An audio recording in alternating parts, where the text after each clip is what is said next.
सम्पूर्ण संसारको स्वर्ग देश आज यस्तो नर्क भएको छ। संसारमा फल्ने चिज यो देशमा फल्छ। युवाहरू श्रम बेचेर खानुपर्ने अवस्था, युवतीहरू शरीर बेचेर खाएको अवस्था छ। यो पीडा हामीले गोर्खालीले सहन सक्छौँ हामी।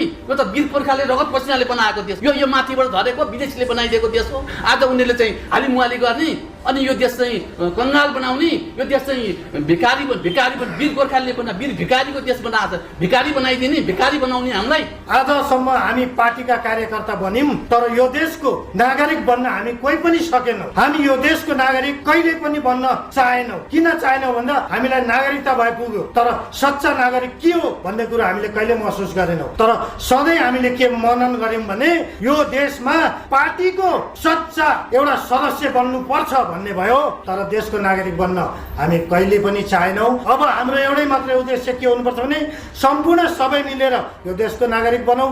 राज संस्थादेखि लिएर सम्पूर्ण पार्टीदेखि लिएर सबै मिलेर यो देशलाई हामी अगाडि बढाउनु पर्छ र यो देशको निकास दिनका लागि तपाईँ हामी एकजुट हुनुपर्छ। यदि